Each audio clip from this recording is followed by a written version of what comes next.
va a tratar sobre la ciudadanía y la participación política de los pueblos indígenas.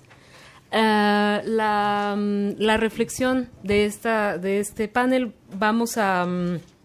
es la continuación de toda la reflexión que hicimos a lo largo de este año en el seminario SOGIP que hizo parte de la vida intelectual de esta institución, le HESS, y que tiene por título Perspectivas comparativas sobre los derechos de los pueblos indígenas. Este seminario tuvo su primera edición en 2011 y a partir desde entonces hemos estado abordando diferentes temáticas, diferentes de las grandes problemáticas que enfrentan los pueblos indígenas en el escenario posterior a la Declaración de las Naciones Unidas sobre sus derechos. Me acompañan para presidir este panel mis compañeros Martin Préau, que fue el responsable de la primera edición del seminario de SOGIP, y Laurent Lacroix, que fue también responsable de la segunda y la tercera edición de este seminario. La edición en particular de este año trataba sobre estos temas, la ciudadanía y la participación de los pueblos indígenas en la vida política de los diferentes estados y a nivel internacional. Tenemos como invitados a Martin Papillon y a Carole Lévesque, que nos van a ayudar a un poco extender estas reflexiones que tocamos en el seminario. En particular, se trata de preguntarnos cuál es la relación entre las diferentes niveles de ciudadanía. Sabemos que la ciudadanía, pensada como un derecho individual, universal, ha sido retomada, es una reivindicación que es retomada por los pueblos indígenas y que tiene la vocación de ser transformada para hacerla significativa también a nivel colectivo. Se da toda esta reflexión se da en el marco de muy particular de una gobernanza neoliberal que abre diferentes contradicciones, retos y cuestiones que vale la pena la reflexión. Entonces, ahora los dejo con Martin Papillon. Su presentación es sobre... Ok. Sí, aquí está. La autodeterminación de los pueblos indígenas y la gobernanza neoliberal, justamente. ¿Cuáles efectos tenemos sobre la ciudadanía indígena? Sí, merci, Véronica. Merci tout d'abord à l'équipe du SOGIP de m'avoir invité. C'est un grand plaisir d'être ici. J'ai appris énormément et j'espère que je vais continuer à apprendre. Alors, ça me fait plaisir de partager le fruit de mes recherches avec vous. La traduction, avertissez-moi si je parle trop vite. C'est possible, donc avertissement. Ce que j'aimerais faire avec vous, tout d'abord, j'ai changé le titre. En partie parce que je ne vais pas parler tellement de néolibéralisme. C'est un choix stratégique lié au temps qui m'était imparti, mais ceci dit, on peut quand même en discuter au besoin. Et vous allez voir, de toute façon, c'est implicite dans la conceptualisation de mes recherches. Donc, ce que j'aimerais faire, en fait, c'est de discuter un peu des modalités de mise en œuvre des droits des peuples autochtones au Canada sous l'angle politique et plus particulièrement à travers le prisme de la citoyenneté. Comment les revendications autochtones et l'émergence de mécanismes de reconnaissance des droits des peuples autochtones au Canada transforment ou pas la relation qu'entretiennent les peuples autochtones avec la citoyenneté canadienne. Donc, on sait, comme Véronica l'a dit, la citoyenneté est une notion ambiguë pour les peuples autochtones qui la considèrent à la fois comme une forme, un mécanisme d'exclusion, mais aussi un mécanisme d'assimilation et en même temps une nécessité à la limite pour pouvoir avoir accès aux mécanismes de représentation de l'État et à l'exercice des droits. Donc, il y a une espèce de paradoxe dans la citoyenneté ou une tension dans la citoyenneté dont je vais parler un peu et je vais essayer de voir comment se reproduit cette tension dans les mécanismes actuels de reconnaissance, de mise en œuvre des droits autochtones. Donc, je ne vais pas tellement parler des droits en tant que tels, mais plutôt des processus politiques liés à l'exercice des droits. Donc, Pour vous donner un aperçu là, de la présentation, je vais commencer par présenter mon cadre conceptuel lié à la citoyenneté, pour ensuite parler des transformations en cours dans ce que je vais appeler le régime de citoyenneté au Canada, pour ensuite parler plus précisément de ce que j'appelle la gouvernance partenariale, qui est un des mécanismes de mise en œuvre ou de transformation des rapports de citoyenneté au Canada, dans le contexte autochtone. Ce que je dis, à mon avis, s'applique relativement bien à l'ensemble. Le cas canadien est un exemple parmi d'autres, avec des modalités évidemment particulières, mais je ne crois pas me tromper en pensant que mon analyse peut s'appliquer à plusieurs autres cas. D'ailleurs, la présentation de Martin ce matin me faisait beaucoup penser un peu à la même chose. Il y a beaucoup de recoupements, en fait. Donc voilà. Donc, le régime de citoyenneté, c'est un concept qui est utilisé par les politologues principalement pour rendre compte de la citoyenneté, non pas comme un statut formel, mais plutôt comme une relation à l'État. Une relation qui a plusieurs dimensions. On parle en fait d'un ensemble de normes, de règles, de modes d'opération par rapport à l'État. Et il y a, on parle en général de 3 dimensions. Donc, il y a évidemment les droits associés à la citoyenneté. Il y a aussi les mécanismes de participation, les modes de représentation, qui peuvent être formels, le vote, le système parlementaire, peu importe, et aussi informel, donc les mécanismes de participation citoyenne qui sont plus ou moins structurés, plus ou moins formels, et qui font partie, si on veut, des mécanismes qui permettent d'une part la réalisation des droits, l'actualisation dans la pratique des droits, mais aussi un processus qui incarne, si on veut, le processus relationnel à l'État et qui permet à l'État de l'État démocratique d'asseoir, si on veut, sa légitimité sur le processus de participation des citoyens. Et dans un régime de citoyenneté, il y a aussi une 3e dimension qu'on oublie souvent quand on se limite aux aspects plus formels, qui est ce que j'appelle la dimension de l'appartenance, c'est-à-dire les frontières plus ou moins symboliques de l'appartenance citoyenne. Alors, chaque régime de citoyenneté dans le monde a ses frontières plus ou moins symboliques, ses conditions d'appartenance. Évidemment, quand on parle du régime républicain français, par exemple, le régime de citoyenneté républicain français, les conditions de l'appartenance, les attentes par rapport à la reconnaissance de la différence ou la non-reconnaissance de la différence sont très différents d'un régime de citoyenneté, par exemple le régime canadien, qui intègre le concept de multiculturalisme et qui intègre de façon plus explicite une reconnaissance formelle de la différence. Donc, les mécanismes de l'appartenance sont aussi une partie importante des régimes de citoyenneté. Évidemment, je peux le dire maintenant, mais ça me semble assez évident que pour les peuples autochtones, ces éléments-là s'entrecroisent. La reconnaissance ou non-reconnaissance de droits, qu'ils soient spécifiques aux peuples autochtones ou qu'ils soient les droits associés à l'ensemble des citoyens, les mécanismes de participation et les attentes par rapport à l'appartenance, évidemment, ce sont des éléments qui s'entrecroisent et qui sont au cœur des revendications autochtones. Le régime de citoyenneté ou la citoyenneté en tant que telle a évidemment une fonction de légitimation importante pour l'État. Mais aussi des acteurs politiques, qu'ils soient autochtones ou pas. C'est en participant dans l'exercice du régime de citoyenneté que, finalement, ces acteurs légitimisent leurs revendications auprès de l'État. Donc, la citoyenneté autochtone, évidemment, historiquement, comme j'ai dit, il y a une relation ambiguë entre autochtones et citoyenneté, pas seulement au Canada, mais je m'intéresse au cas canadien, le cas échéant. Alors, évidemment, la citoyenneté est directement associée aux structures coloniales qui ont été mises en place. Ce matin, Martin parlait de settler colonialism, que tu as traduit par colonialisme de peuplement. Je trouvais ça très élégant. Donc, je vais utiliser ce terme, colonialisme de peuplement, où finalement l'État vise à incorporer les peuples autochtones, à internaliser les peuples autochtones dans le régime de citoyenneté. Alors, la citoyenneté est vue comme un mécanisme d'assimilation, d'incorporation. Et il y a évidemment une résistance de la part des Autochtones par rapport à l'acquisition de la citoyenneté, non pas tant parce que les droits qui sont associés à la citoyenneté sont positifs, mais parce qu'il y a une dimension liée à l'appartenance importante, il y a une forme de résistance par rapport à cette appartenance-là. Donc, en fait, il y a une double dynamique d'inclusion-exclusion traditionnellement dans la citoyenneté au Canada pour les peuples autochtones, parce que, d'une part, les Autochtones sont considérés par l'État canadien, sont longtemps considérés, c'est plus le cas maintenant, mais ont été longtemps considérés comme incapables d'exercer les prérogatives de la citoyenneté.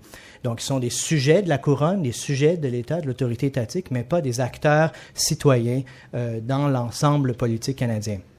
Et ça se traduit dans des mécanismes institutionnels comme la loi sur les Indiens, par exemple, qui crée un statut juridique particulier pour certains groupes autochtones au Canada. Ça se traduit également par les mécanismes comme les réserves, qui sont des enclaves territoriales sous juridiction fédérale, qui sont à la fois des protectorats, des zones protégées pour les Autochtones, mais aussi des zones où le contrôle effectif sur le territoire est encadré, réglementé par le gouvernement fédéral. Et évidemment, dans ça, il y a aussi ça c'est de la dynamique d'exclusion, donc de protection, mais il y a aussi une dynamique de transformation, c'est-à-dire que la logique coloniale veut aussi transformer l'Indien, et j'utilise le mot indien parce que c'est le mot qui était utilisé là, dans la législation canadienne, donc transformer l'Indien en bon citoyen. Et le mécanisme par excellence de ça, de citoyennisation des peuples autochtones, c'est évidemment, entre autres, là, les écoles résidentielles au Canada. Écoles résidentielles où les enfants autochtones étaient envoyés de gré ou de force, des écoles qui souvent étaient distantes des communautés et où finalement les enfants étaient plus ou moins assimilés au plan culturel, linguistique, etc. Et donc étaient transformés en bons citoyens, généralement en citoyens catholiques ou protestants, parce que c'était des écoles qui étaient dirigées par les congrégations religieuses.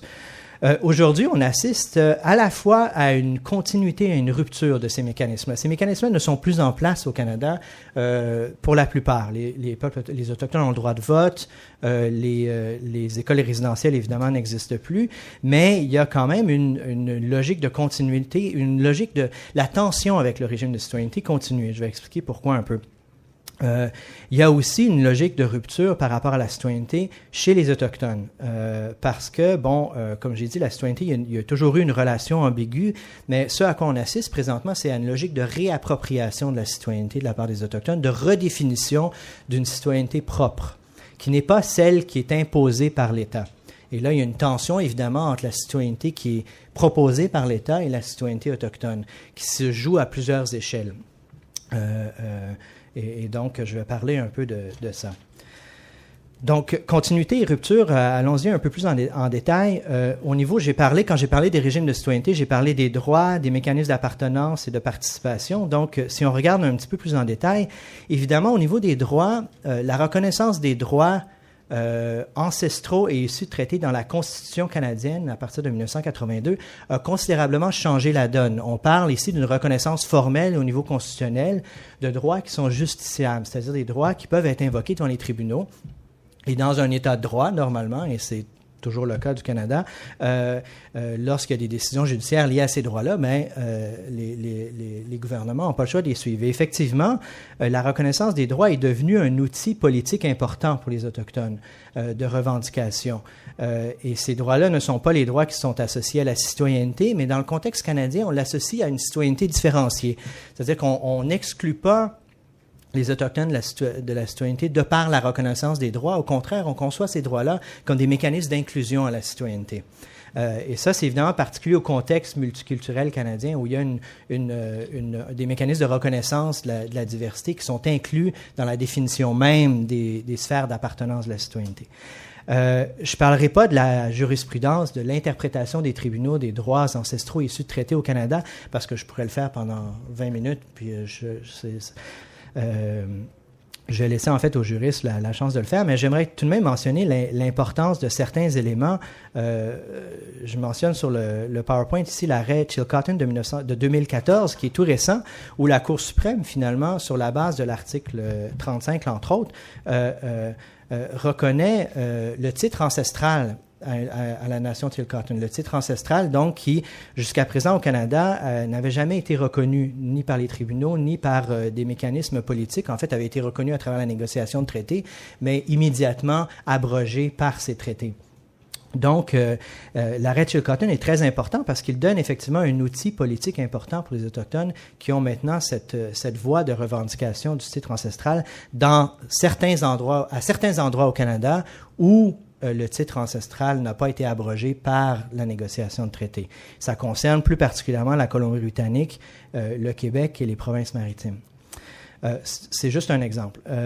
Les frontières de l'appartenance sont aussi en transformation, évidemment.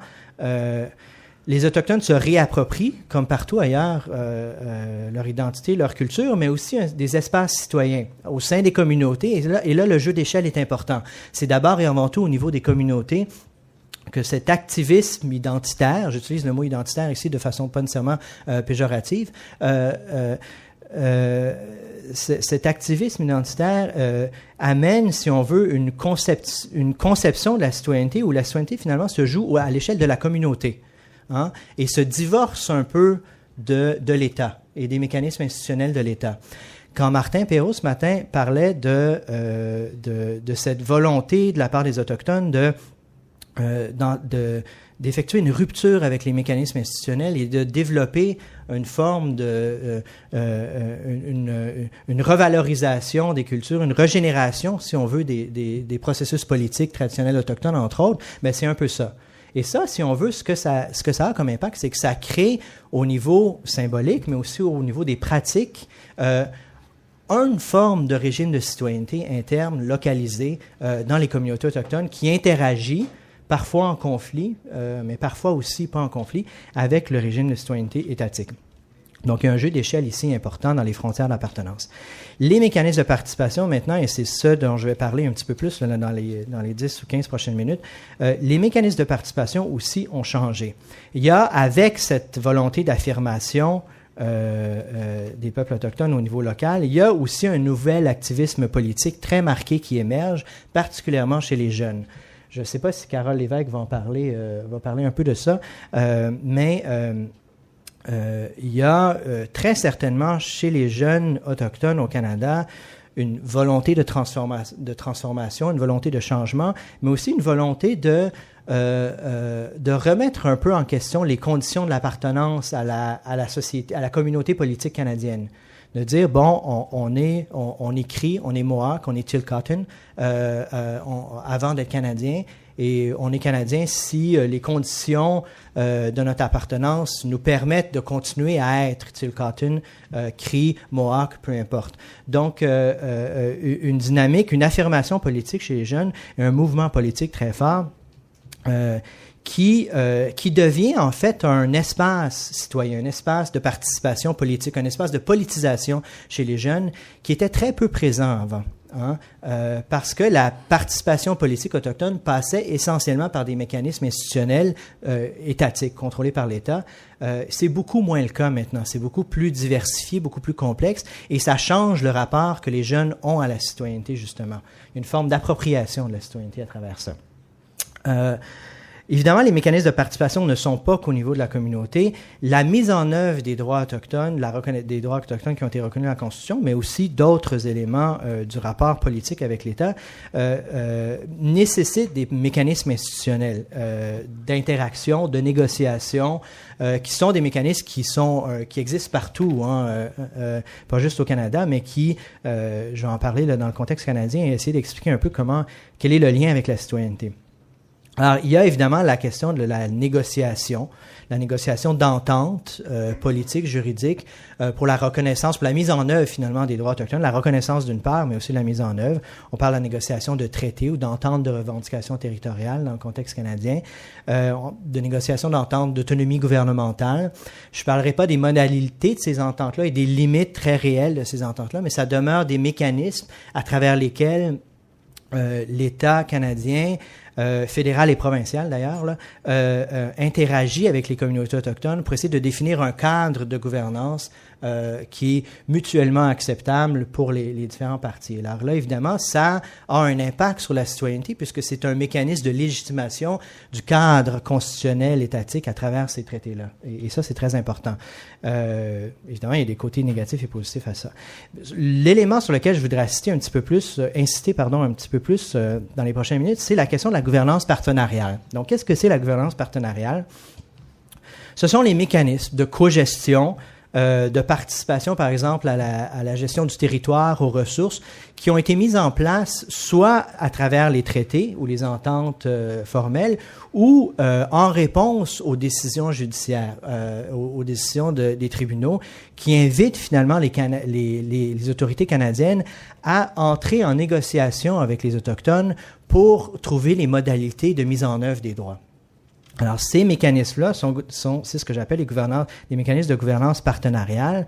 Ce qui est intéressant de ça, ou ce qui est important à mon avis, c'est que, évidemment, ces mécanismes-là ne sont pas compris de la même manière par les Autochtones et par l'État. Et je donne en fait 2 exemples pour illustrer ce que je veux dire. 2 visions, en fait, des mécanismes partenariales. Deux événements ou 2 éléments qui proviennent du Québec, qui se produisent de façon à peu près simultanée, plus ou moins, là, dans les dernières années. D'abord, une déclaration de souveraineté du peuple atikamekw, septembre 2014. Pourquoi je mets ça là? J'ai mis le texte de la déclaration là, qui n'est pas lisible, mais de toute façon, c'est pas...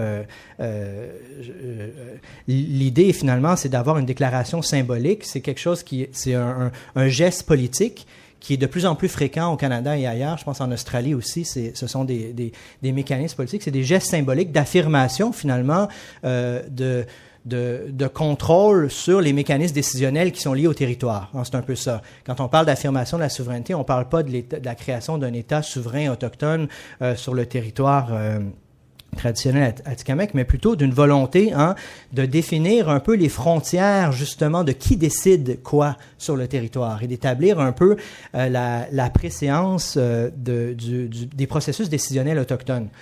Donc, je vous mets une citation ici. Ce qui est intéressant, c'est que cette déclaration de souveraineté-là part du principe de souveraineté, mais très immédiatement, après quelques paragraphes, glisse vers une logique partenariale. Hein? Et donc, l'objectif, finalement, c'est pas tant d'affirmer sa souveraineté sur le territoire au sens classique westphalien du terme, mais plutôt de développer une relation d'égal à égal avec l'État. Une logique partenariale où l'État, et évidemment les compagnies minières et autres là, qui font le développement, et les Autochtones seraient des partenaires, mais des partenaires égaux dans ce processus-là. Contrastons cette logique partenariale-là avec celle qui est développée dans le Plan Nord.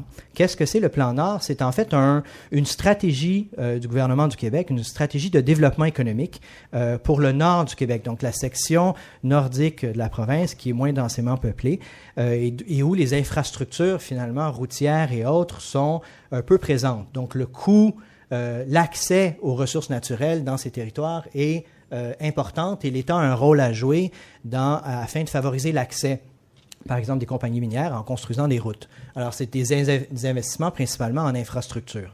Le Plan Nord a été annoncé à la fin des années 2000, 2008, 2009, mais a été réactualisé il y a quelques semaines par le gouvernement en place, donc relancé, si on veut, par le gouvernement en place. Alors, ce Plan Nord-là, ce qui est intéressant, c'est que les Autochtones sont au cœur du Plan Nord. Il y a quelques années, il y a 10 ans, 15 ans, les Autochtones n'auraient pas été présents dans ça. Il y aurait eu une stratégie de développement économique, les Autochtones auraient protesté, puis là, finalement, on aurait trouvé des mécanismes ad hoc pour les intégrer un peu dans les processus décisionnels. Là, maintenant, non. On commence avec l'idée que les Autochtones doivent être des partenaires du développement.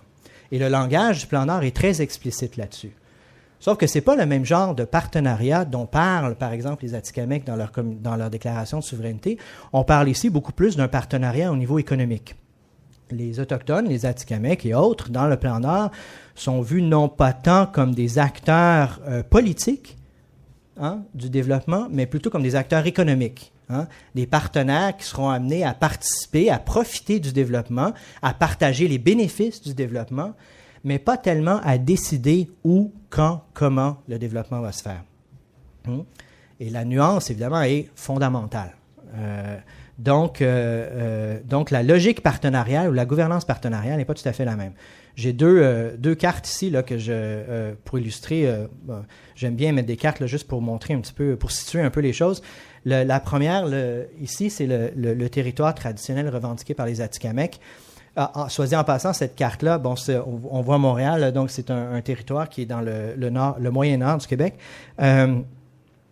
c'est un territoire qui, évidemment, recoupe les revendications territoriales de plusieurs autres nations autochtones. Donc, c'est évidemment, ça pose plusieurs enjeux de gouvernance. Mais l'autre carte à côté, c'est la carte du plan Nord. Donc, l'espace géographique qui est celui qui fait l'objet de ces mécanismes de gouvernance-là. Il y a un regroupement, là, il y a un regroupement à ces deux cartes-là, mais l'idée, c'est pas tellement de montrer le recoupement, mais plutôt de montrer que ces éléments-là ou ces mécanismes de gouvernance territoriale-là sont importants et ont un impact important sur le territoire du Québec. Ce sont des territoires significatifs. Donc, pour continuer un peu, pour détailler un petit peu là, rapidement les mécanismes de gouvernance dont j'ai parlé, dans la première version, dans la version Atikamekw, autochtone de la gouvernance partenariale, on parle d'un partenariat qui repose sur l'affirmation, finalement, la déclaration de souveraineté. Hein, c'est une affirmation du droit à l'autodétermination, dans le fond. Donc, on part du principe d'autodétermination.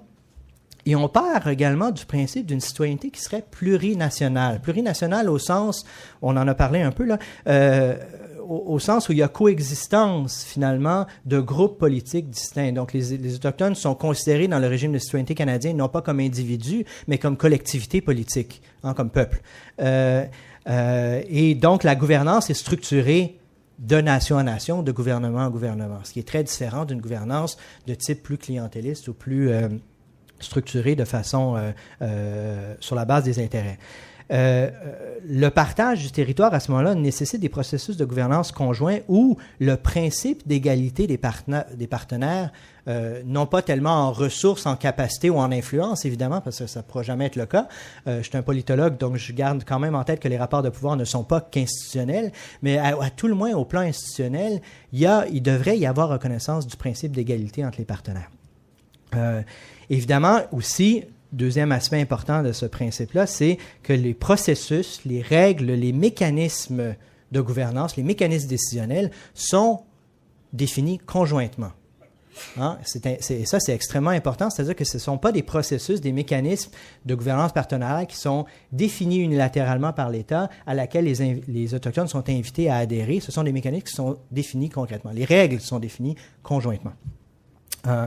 Et donc, ça renvoie évidemment au principe du consentement, hein, préalable, libre et éclairé. Il y a une ligne là, directe à tracer entre ces principes-là. La gouvernance partenariale, deuxième version, donc celle du gouvernement, c'est une gouvernance partenariale. Il me reste combien de temps? 2, 3, 4 minutes? 5 minutes? C'est beau. Donc, la gouvernance partenariale, deuxième version, celle du gouvernement.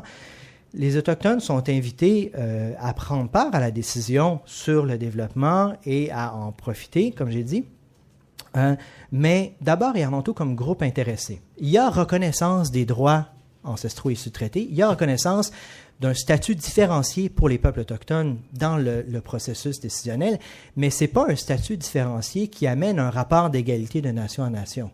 Ça demeure un statut différencié qui amène une participation autochtone comme groupe intéressé au développement, comme groupe stakeholders, hein, comme groupe intéressé qui ont un rôle à jouer certainement, et un rôle non négligeable, mais ce rôle doit être aussi balancé avec les autres intérêts de la société, dont les intérêts économiques des compagnies, des multinationales et autres qui font le développement économique. Les Autochtones sont évidemment aussi invités. Et ça, bon, ces mécanismes-là sont mis en place à travers des processus de consultation essentiellement.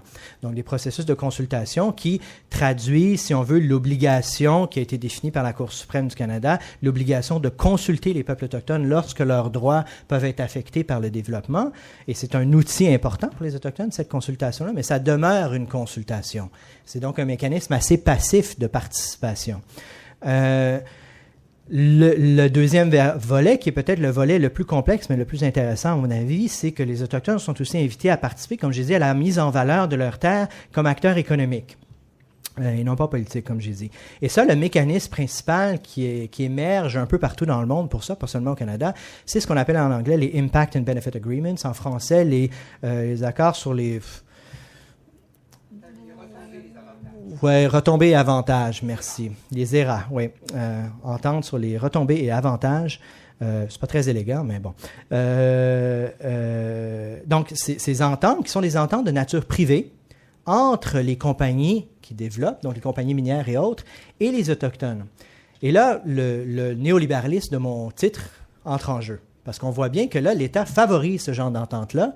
Que fait, dans le fond, l'État? Il se départit de la responsabilité de la mise en œuvre des droits et le transfère cette responsabilité-là, finalement, aux compagnies privées. Compagnies privées qui reconnaissent très souvent et vont beaucoup plus loin que les gouvernements dans la reconnaissance du principe du consentement autochtone, parce que pour eux, les implications sont beaucoup moins importantes au niveau juridique et autres. C'est beaucoup plus facile pour une compagnie minière de dire « Oui, on reconnaît le principe du consentement. Soit dit en passant, en échange de votre consentement, on va vous donner X millions de dollars, on va vous donner une participation dans les bénéfices de la mine, on va vous donner des emplois, etc. » Donc, une forme de cooptation, si on veut, du consentement autochtone à travers ces ententes privées-là. Ce sont des mécanismes de gouvernance partenariale qui émergent partout, pas juste au Canada, et qui ont des conséquences directes, à mon avis, sur la citoyenneté ou sur la capacité des Autochtones de développer leur régime de citoyenneté.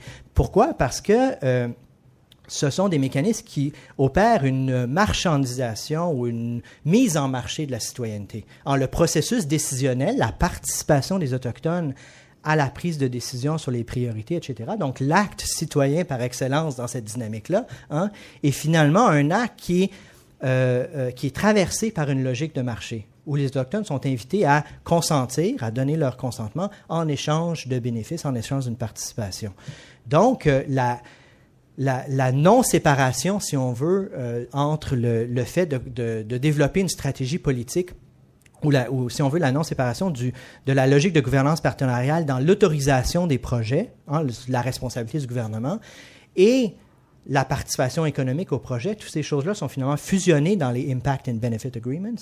Ce fusionnement-là du politique et de l'économique, finalement, crée une marchandisation de la citoyenneté autochtone, à mon avis, qui est très problématique.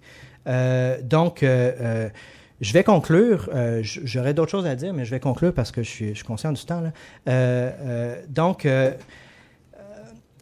Qu'est-ce que ça veut dire que ce que j'appelle maintenant là, cette citoyenneté partenariale, ou est-ce qu'on se dirige vers une citoyenneté partenariale? Il y a une dynamique dualiste dans ça, il y a une double dynamique. Ces mécanismes de gouvernance-là dont j'ai parlé, qui sont à mon avis au cœur de cette reconfiguration de la citoyenneté-là, permettent des recompositions des espaces de citoyenneté de façon assez significative, à mon avis, et à deux niveaux. On voit l'émergence, d'une part, des Autochtones comme acteurs de la citoyenneté, donc d'agents qui transforment le rapport de citoyenneté, le rapport à l'État, de façon assez importante au niveau des échelles locales, mais aussi en s'engageant dans les mécanismes de consultation, de négociation, etc., qui sont aussi des espaces de citoyenneté et de revendication. Donc, il y a très certainement une transformation importante là, où les Autochtones, finalement, se réapproprient les outils de la citoyenneté. Ceci dit, la citoyenneté partenariale est aussi un outil de légitimation du régime étatique et une expansion de la logique de marché à travers ce processus de légitimation-là qui n'est pas nécessairement en soi négatif pour les Autochtones. Il faut faire attention, je ne suis pas en train de dire que je suis pas en train d'essentialiser les intérêts autochtones en disant nécessairement c'est des intérêts qui sont contraires à la logique de marché, mais si les outils politiques décisionnels ne sont pas là pour accompagner cette participation-là dans le marché, là on a un problème. On a un problème, puis on continue, on se maintient finalement dans une logique où les structures de la citoyenneté sont imposées au peuple autochtone. Voilà, je ne vais pas plus loin que ça. Bon, merci Martin pour cette présentation très claire et qui nous montre déjà beaucoup de problématiques. J'espère qu'on va avoir l'occasion, avec les questions qui vous seront posées, d'aborder les petits sujets que vous voulez aborder à la fin de votre exposé. Donc, je vous passe la parole à la salle. On a Irène, et après Ottilia. Et bon, on commence par ça. Oui, merci beaucoup Martin pour cette présentation vraiment très claire et je trouve extrêmement importante sur cette question de la citoyenneté. J'ai une question très précise, assez factuelle en fait, à propos de la dernière partie. Et sur l'association, disons, des compagnies que tu as dit réalisent finalement la consultation et obtiennent le consentement en partage, en avantage avec des retombées économiques pour les populations concernées. Comment ça se passe précisément? Est-ce que, parce que de manière générale, en tout cas au niveau international, c'est clair que les peuples autochtones résistent un petit peu à des formes d'exploitation destructives de leur territoire, destructives de l'environnement, destructives, etc. On voit les problèmes de gaz de schiste, on voit les sables bitumineux, toutes ces affaires-là. Est-ce que ça cède devant la rémunération? Cette résistance qu'il peut y avoir à certaines formes d'exploitation. Est-ce qu'il suffit donc d'acheter les autochtones pour y arriver et de manière selon des nouvelles légalités? Ou première question. Deuxième question, est-ce que ce sont les compagnies qui fixent les conditions de la consultation pour obtenir le consentement, qui le réalisent? Et à ce moment-là, sur quelle base? Est-ce que toutes les informations sont données? Qu'est-ce qui est apporté? Est-ce que tu as travaillé un petit peu sur ça? Bon, on sait comment ça se passe, mais je voudrais avoir la réponse plus précise. Merci. Martín, en relación a la ciudadanía, nosotros como pueblos indígenas entendemos la ciudadanía como el ejercicio pleno de nuestros derechos, así en términos generales, individual y colectivo. Mi pregunta sería entonces, ¿cómo el Estado canadiense entiende ciudadanía? Porque la explicación suya no es más que llegar a una conclusión de la penetración violenta del Estado y empresas hacia los pueblos indígenas. Entonces, ahí entraríamos al término de gobernanza y los conflictos. La gobernanza en aspectos positivos, en donde entendemos el buen gobierno y el entendimiento y comprendimiento entre interlocutores. Pero si hay conflictividad, automáticamente uno de los actores está fallando, y es el Estado, y es la empresa. Entonces, ¿cómo explicamos esto que viven los canadienses? Para complementarme también con la pregunta de Irene.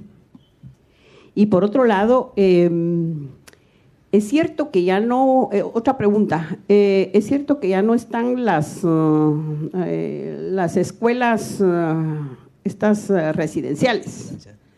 Sin embargo, las secuelas están. Hay una comisión de la verdad que está indagando, investigando todos los atropellos y la violencia, el genocidio habido en los niños y en los pueblos indígenas del Canadá. Conocemos esos procesos y entonces, ¿qué pasa con las secuelas?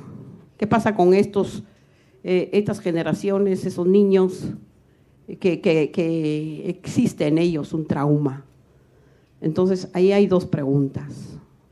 Yo, por lo visto, entiendo que hay un gran obstáculo entre el entender de la ciudadanía desde la perspectiva de los pueblos indígenas y los estados. Hay una controversia total.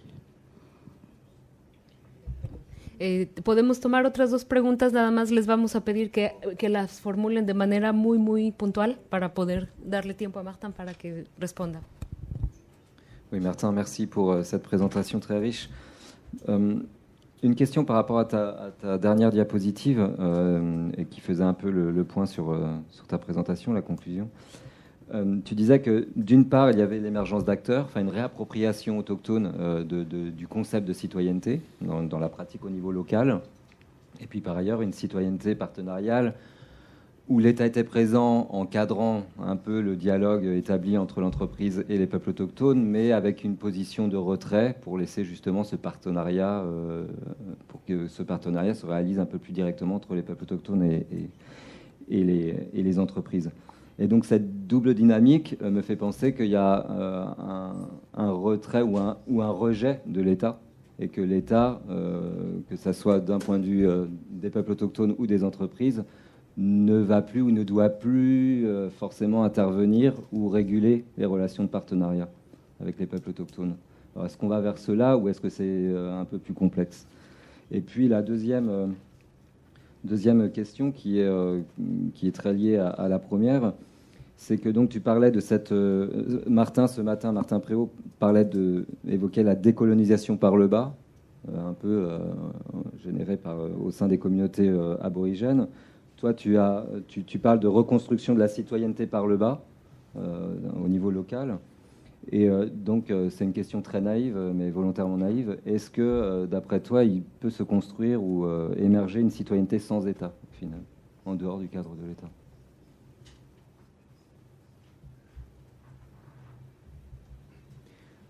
Oui, je veux revenir sur le sujet des compagnies minières. En fait, je voudrais savoir si finalement, les fameux entreprises canadiennes, quoi. Donc, est-ce qu'ils payent des royalties au Canada? Et finalement, les compagnies minières au Canada, c'est quel pourcentage du PIB, en gros?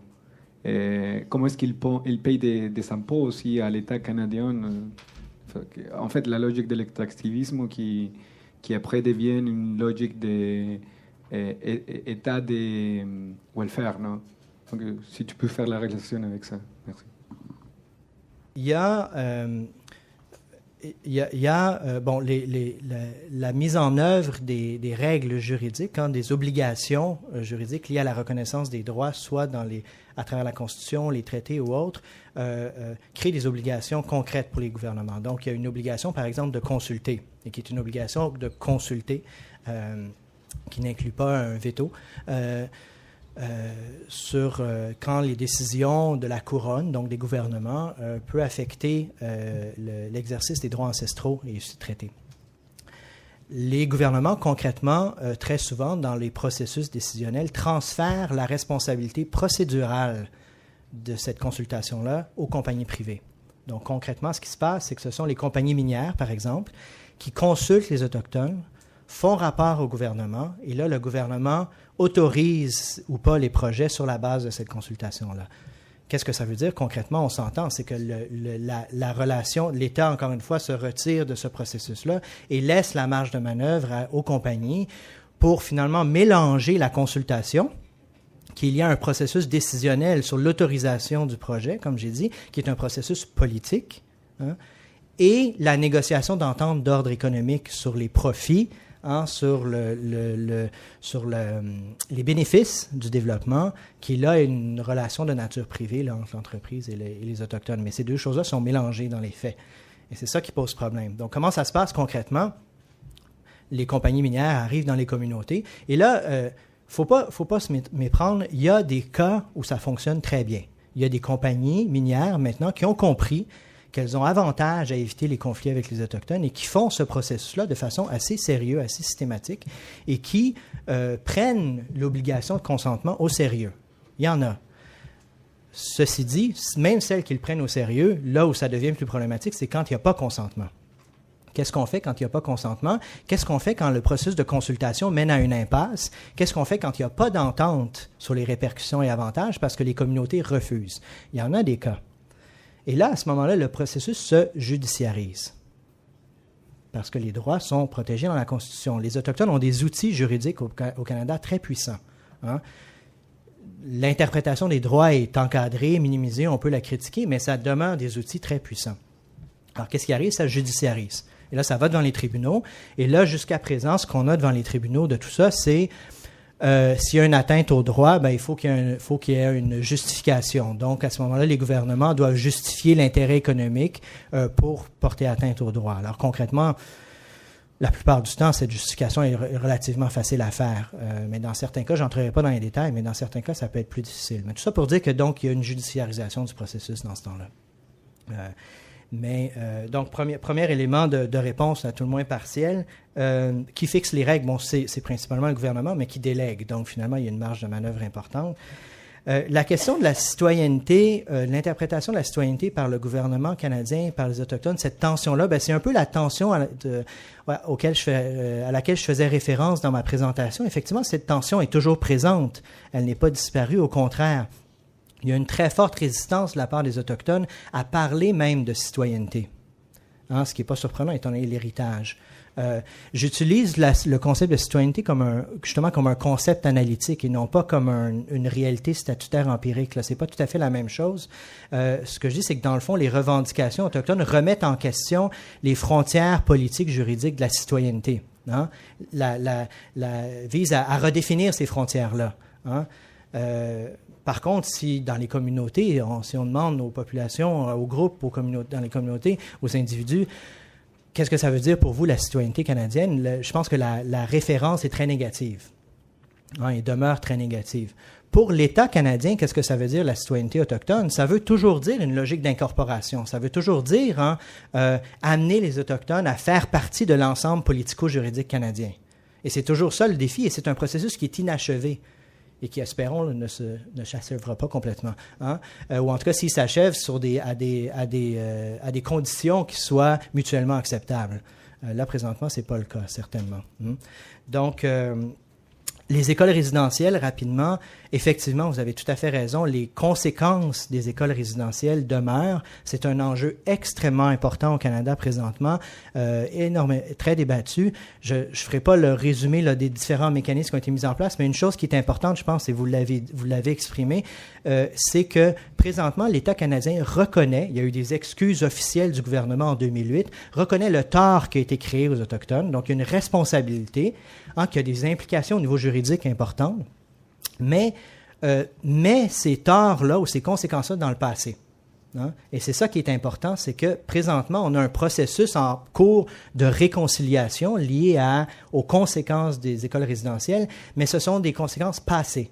Les conséquences actuelles, l'anomie dans les communautés, la violence, les abus de substances, etc., tout ça, le gouvernement canadien actuel, le premier ministre même, a déclaré il y a quelques mois, face à la violence faite aux femmes autochtones, souvent par des hommes autochtones, mais qui est un symptôme de tout ça, a dit, il y a pas, c'est pas le temps de faire de la sociologie avec ça, c'est un problème criminel. C'est des actes criminels. Presque mot pour mot ce que Margaret Thatcher avait dit dans les années 80 par rapport aux enjeux de société. Donc, une négation de l'effet historique de ça. Oui, très, très clair. Juste, je ne peux pas répondre à tout. Là, la citoyenneté sans État, je n'y répondrai pas parce que ça va être trop long. Mais on pourra y revenir. Mais juste l'importance des compagnies minières au Canada sur le PIB, je ne suis pas certain parce qu'évidemment, ça varie beaucoup on est dans une période où c'est moins important, disons, que ça l'était il y a quelques années. Principalement le pétrole aussi, qui est l'industrie pétrolière au Canada qui est extrêmement important.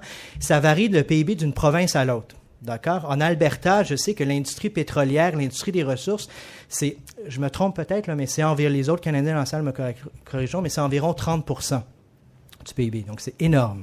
D'accord? Au Québec, en Ontario, c'est moins de 10%. Je pense au Québec, c'est 4,5-5%, l'industrie minière et autres. Donc, c'est pas énorme. Ben, c'est pas énorme. C'est beaucoup, mais c'est pas le principal moteur économique. Donc oui, extractivisme, mais pas uniquement. C'est quand même des sociétés industrielles où la logique extractive a une importance, mais une importance relative dans l'économie.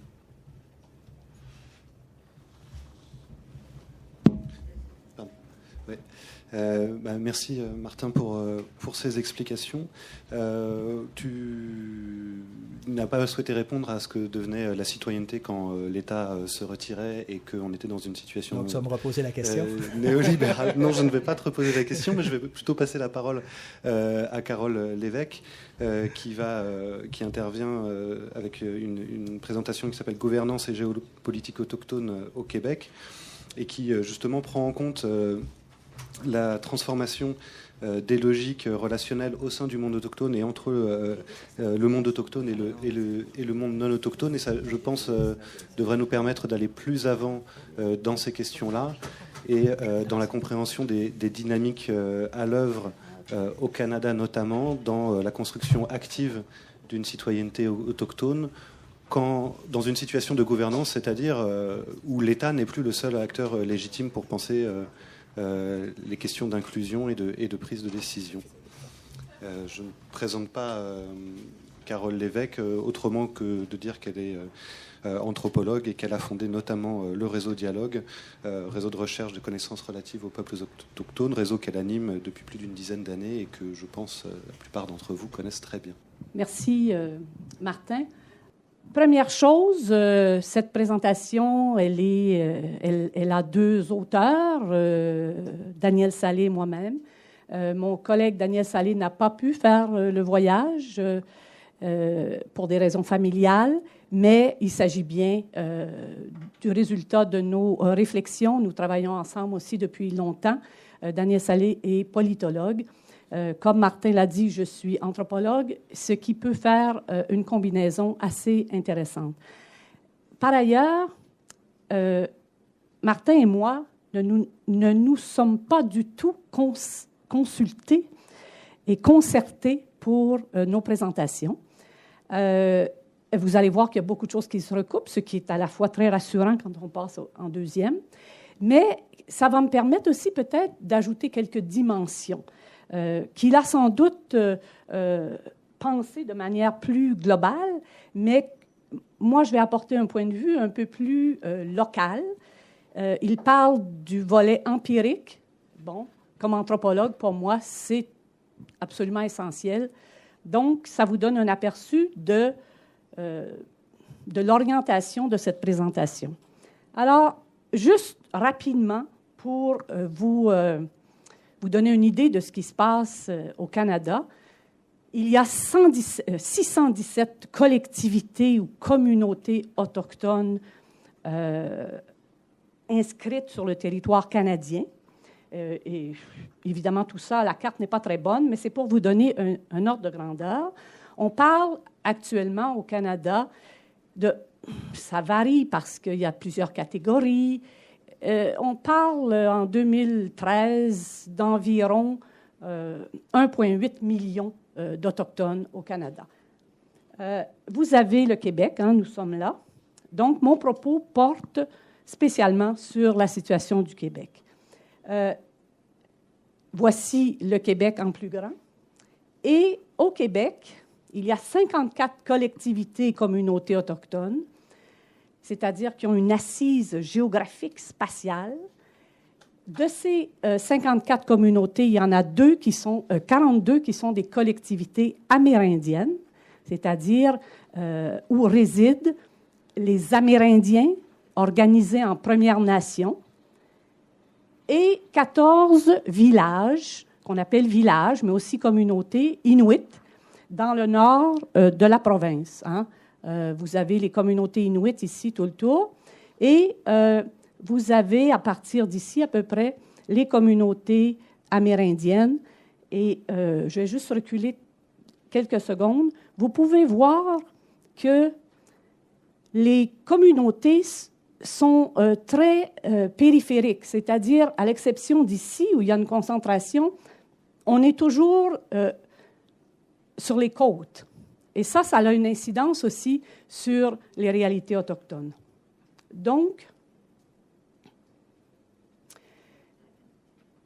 juste un petit rappel, Martin en a parlé, quelques piliers de l'entreprise coloniale à travers la loi sur les Indiens. Évidemment, pas très clair, une aliénation territoriale d'abord avec la mise en réserve, mais aussi le refoulement en périphérie. Ce n'est pas anodin parce que les Autochtones, à l'arrivée des Européens, étaient installés sur l'ensemble du territoire. Donc, il y a deux mouvements dans l'aliénation territoriale. Il y a la mise en réserve à partir fin 18e, en bonne partie 19e, mais il y a aussi ce refoulement continu vers les côtes. L'aliénation culturelle avec les pensionnats, les écoles résidentielles dont Martin a parlé, l'éducation forcée, l'évangélisation. L'aliénation identitaire avec un régime de citoyenneté à plusieurs vitesses. Ce que j'entends ici par régime de citoyenneté, c'est essentiellement à partir de la loi sur les Indiens, de la posture des femmes autochtones. Parce que dès l'entrée en vigueur de la loi sur les Indiens, on a instauré un statut différent pour les femmes amérindiennes qui épousaient des non-indiens. Elles perdaient leur statut. À la fin du 19e siècle, la loi sur les Indiens date dans sa première version, là, dans une de ses premières versions de 1876. Donc, il y aura 160 ans l'an prochain, 150 ans l'an prochain.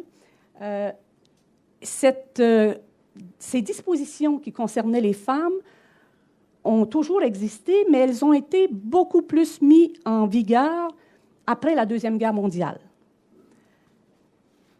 Donc, déjà, les femmes avaient un statut particulier et, on le sait, la plupart d'entre vous le savez, les femmes blanches qui mariaient des Indiens devenaient indiennes par statut.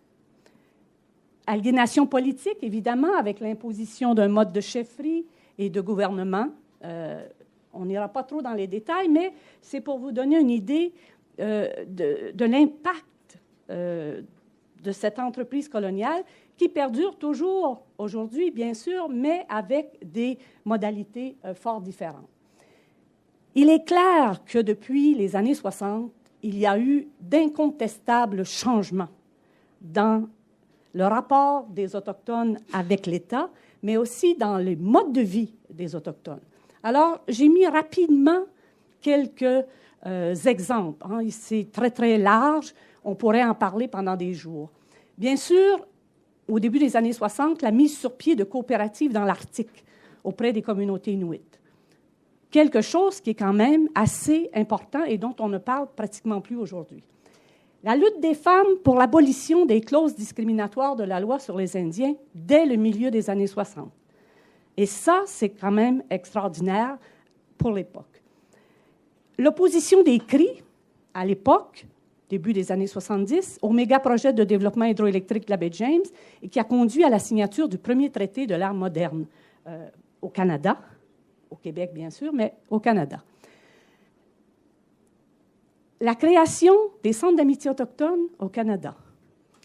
Ces femmes qui avaient perdu leur statut, qui devaient quitter, parce qu'elles s'étaient mariées avec des Blancs, qui devaient quitter leur communauté, ont peu à peu migré, si on peut dire, se sont déplacées des réserves, leur territoire d'appartenance, vers les villes proches. Hein? Pas nécessairement pour la grande ville tout de suite, mais des villes proches. Ces femmes se sont donc déplacées dans les régions avec leurs maris, leurs enfants, sans statut, pour répondre à cette nouvelle réalité pour beaucoup de personnes, se sont créés, à partir des années 50, c'est quand même pas rien, 51 en fait, des endroits dans les villes qui accueillaient et pouvaient répondre à certaines demandes de services de ces Autochtones qui se retrouvaient en ville. Majoritairement des femmes, leurs enfants. Il faut dire que la possibilité d'offrir des services aux membres de sa Première Nation ou de sa réserve ou de sa communauté, tout dépend du terme qu'on utilise, tient beaucoup aux frontières de la réserve. Au-delà de la frontière de la réserve, il n'y a pas de service offert aux Autochtones. Avec les années, il y a eu une population de plus en plus grande de ces familles, de ces femmes, de ces enfants, mais aussi d'autres familles autochtones qui quittaient les communautés parce que, sur le plan économique, il n'y avait pas grand espoir dans les années 50-60.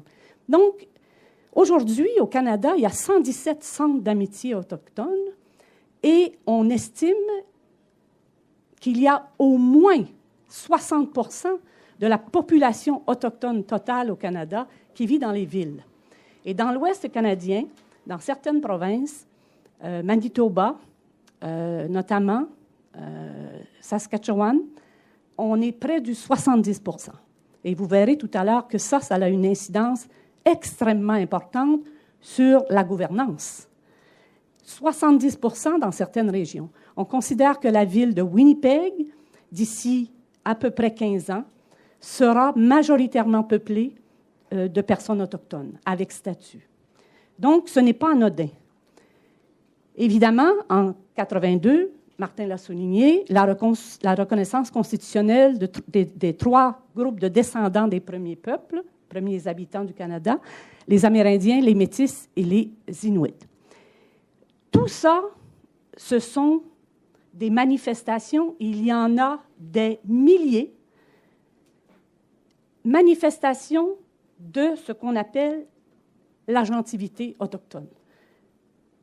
Irène en a parlé hier, agency en anglais, et c'est très important de voir ces manifestations comme venant pour la plupart, en fait je dirais, dans l'immense majorité du milieu, de la base.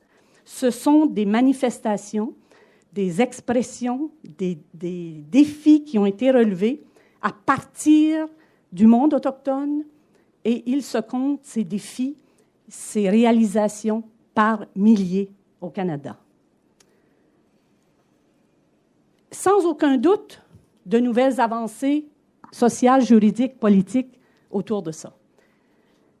De nouvelles organisations, des associations, des instances autochtones, par dizaines et dizaines qui se sont créées, qui se sont données des orientations, des objectifs.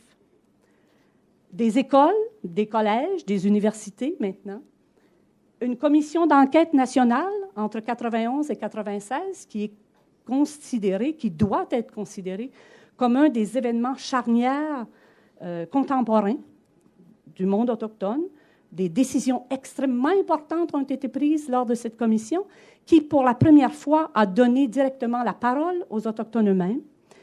Ce sont les témoignages des gens lors de cette commission, qui a duré 5 ans, qui ont permis de jeter les bases de, je dirais, du monde autochtone d'aujourd'hui. À la fois pour les savoirs autochtones, à la fois pour la présence dans le système d'éducation des aînés, elders, à la fois pour la présence des femmes dans le monde autochtone et à la fois pour la présence des Autochtones qui vivent en milieu urbain. Il y a un avant et un après à cette commission et il faut en tenir compte. C'est très important pour les chercheurs, les étudiants. C'est une mine d'or d'informations sous-utilisée, sous-exploitée parce que, évidemment, peut-être que toutes les recommandations n'ont pas été appliquées ou n'ont pas amené des changements constitutionnels ou juridiques, mais beaucoup ont été appliqués et ça fait partie je ne me souviens plus qui ce matin en parlait, ça fait partie des choses que l'on passe sous silence, qui sont invisibles et qui nous privent en même temps d'outils de compréhension des réalités contemporaines. Des gains nouveaux pour les femmes en 2010. Elles ont connu des gains en transformant les dispositions discriminatoires de la loi sur les Indiens en 85. Les femmes qui avaient perdu leur statut ont pu le regagner. Elles ont pu le transmettre sur une première génération à leurs enfants. Mais il restait d'autres injustices. Elles ont eu de nouveaux gains en 2010. Elles pouvaient le transmettre, mais elles peuvent maintenant le transmettre non pas à une, mais à 2 générations. Donc, on joue beaucoup sur la filiation et on joue beaucoup sur le statut et l'appartenance, et ce n'est pas terminé. Des décisions majeures de la Cour suprême du Canada à l'endroit des Autochtones, Martin aussi en a parlé, notamment en ce qui concerne la consultation obligatoire maintenant. Et aujourd'hui, une société civile autochtone en mouvement, très en mouvement, et un des exemples, probablement que vous connaissez, parce qu'il y a quand même eu une visibilité en Europe, du mouvement Idle No More, qui a commencé, je crois que c'est en décembre 2013, donc c'est quand même quelque chose de très actuel. Et ce n'est pas anodin non plus que ce mouvement a été mis en marche par 4 femmes, 4 personnes vivant en milieu urbain, qui voulaient faire connaître leurs préoccupations, non seulement à l'égard de leur vie dans les villes, mais aussi par rapport au territoire, sans y vivre elles-mêmes. Alors, ça c'est le beau côté, c'est évident qu'il reste des tensions et qu'il y a toujours des tensions. Il y a des injustices qui persistent, mais il y a aussi de nouvelles réalités qui surgissent. Des reculs à la faveur de la mondialisation. L'exemple des industries extractives est majeur là-dedans. Mais aussi, ce qu'il faut dire, c'est que plus ces grandes multinationales prennent le pas sur les États, plus les États diminuent, plus la force des États, notamment dans des pays comme en Amérique du Nord, en Europe, plus les États faiblissent et plus c'est mauvais pour les dynamiques avec les Autochtones, de mon point de vue. Évidemment, les femmes aujourd'hui sont sur toutes les tribunes, du local, de l'international, et ce n'est pas anodin non plus. Juste une petite statistique. Dans les réserves, dans les communautés, on considère que le ratio homme-femme est à peu près égal. 50 49,8 50,2 Dans les villes, automatiquement, les femmes sont présentes à 60 ce qui change aussi la dynamique de ce qu'on peut appeler les communautés urbaines, autochtones urbaines. La jeunesse, en quête d'une nouvelle identité, mais dans cette jeunesse, la place des jeunes femmes est aussi très, très importante. Elle est très... Idle No More, c'est un visage féminin chez nous. Et ça, c'est très, très important. Sans aucun doute aussi, une complexification des phénomènes sociaux. Hein? Les séquelles des pensionnats dont on parlait tout à l'heure, qui perdurent et qui sont au premier rang pour soutenir, pour accompagner, et faisant elles-mêmes les frais de ces séquelles, ce sont les femmes une fois de plus. De mon point de vue, avec tous ces changements, 10 minutes ou 10 heures? Ah, OK. Ma lecture, moi, de la situation, avec cette agentivité qui nous permet de voir qu'il n'y a pas les Autochtones d'un côté, l'État de l'autre. Cette équation, de mon point de vue, du moins au Québec, elle est boiteuse. C'est quelque chose d'autre qui se construit. Les Autochtones n'ont pas été des passifs dans l'histoire. Quelqu'un parlait hier de Descaé, des premiers Autochtones qui sont allés à la Société des Nations. Ça fait presque 100 ans. Cette agentivité, cette capacité à prendre en main sa destinée, c'est pas hier. Donc, il y a une histoire qui est, malheureusement, peu connue et invisible. Alors, un projet autonomiste renouvelé qui s'est transformé et qui ne met plus seulement en relation l'État et les Autochtones dans des relations d'opposition à une échelle nationale. C'est mon analyse. De nouvelles relations transversales avec l'État existent. Les sociétés existent aussi des relations transversales avec les sociétés non autochtones et les autres citoyens qui impliquent d'autres acteurs que ce qu'on pourrait appeler les politiciens de métier. On pourra y revenir s'il y a des questions. Il y a aussi la réappropriation d'un droit de parole individuel et collectif, dans les villes notamment. C'est moins le cas dans les communautés, mais ça commence aussi. Mais un droit qui est encore brimé à l'extérieur des communautés autochtones, mais encore parfois à l'intérieur aussi. Ce n'est pas un hasard si la population autochtone qui quitte les communautés est majoritairement féminine. Et une présence de plus en plus influente et constructive dans la sphère publique, locale et communautaire. C'est là que moi je situerais, puis on pourrait en parler, ce que tu appelles la gouvernance partenariale, mais avec une toute autre lecture qui peut être complémentaire, mais je crois qu'il y a quelque chose là au niveau de la sphère publique, locale et communautaire qui n'est pas celle des communautés, ce qu'on appelle réserve. Alors, le nouvel enjeu de cette autonomie ou autodétermination, et on l'a dit hier dans un autre contexte, ce sont les politiques publiques, les politiques sociales. Jamais les investissements n'ont été aussi importants au Canada que maintenant.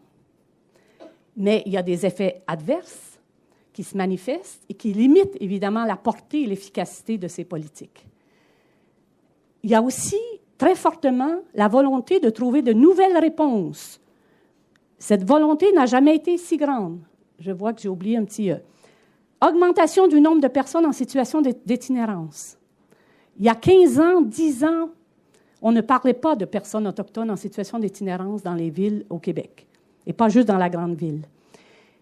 Une partie importante de ces itinérants sont des personnes qui ont soit vécu directement l'expérience des pensionnats, soit sont aux prises avec ce qu'on appelle le traumatisme intergénérationnel lié au pensionnat. Hausse du placement d'enfants dans certaines régions, manifestation claire et brutale de racisme dans plusieurs villes, décrochage scolaire inquiétant, surpeuplement des maisons, violence. On en a déjà parlé. Comment en arrive-t-on à cette situation, de mon point de vue?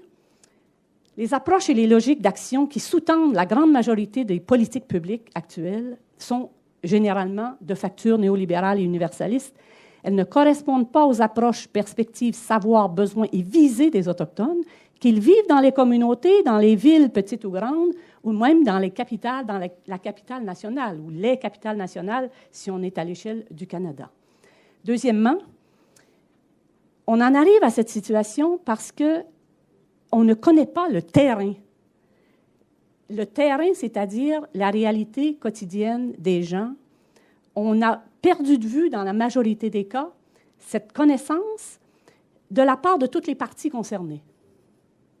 Gouvernement, je dirais autochtones eux-mêmes, évidemment le monde de la recherche, les chercheurs, j'en parlerai tout à l'heure, mais aussi des autres acteurs qui collaborent ou qui participent maintenant à des activités en partenariat, en participant avec des instances autochtones. Il y a un manque d'intérêt pour ce qui émane directement de l'intérieur des communautés. Et là, je parle à la fois des communautés territoriales et des communautés urbaines. Ce dont il faut prendre acte maintenant, il existe une transformation des dynamiques relationnelles, des logiques d'action, des espaces d'expression qui se manifestent à l'intérieur du monde autochtone. On en a vu la preuve avec quelques exemples très rapides, mais aussi entre le monde autochtone et le monde non autochtone, ou les sociétés non autochtones. Et dans notre compréhension de ces nouvelles formules, ces nouveaux modes de gouvernance, des réalités contemporaines, il faut absolument prendre acte non seulement de l'intérieur des sociétés autochtones, mais aussi dans leur relation avec le monde non autochtone. Si les leaders et décideurs autochtones sont les héritiers, les héritières de traditions millénaires, plusieurs se positionnent aussi de plus en plus comme des acteurs de la modernité. Non seulement politiques, mais aussi sociales, économiques, culturelles, des artisans du changement global, dans une perspective qui est, dans certains cas, en avance sur ce qui peut se passer dans notre propre société. Alors, aux luttes contre l'injustice, les inégalités, on les connaît dans l'histoire, s'est ajouté un nouveau défi, celui de mettre en œuvre leurs propres actions en faveur de l'équité, de la reconnaissance et du développement des sociétés et communautés autochtones, leurs propres initiatives de décolonisation, de restructuration sociale et culturelle. C'est ce que les Autochtones mettent de l'avant de plus en plus. Il y a, au sein du monde autochtone, des changements majeurs dont il faut prendre acte. La présence de nouveaux acteurs institutionnels, l'émergence d'administrations publiques, l'implication des gens dans les villes, le déploiement de formules plurielles de leadership communautaire, on l'a dit, l'émergence d'une société civile.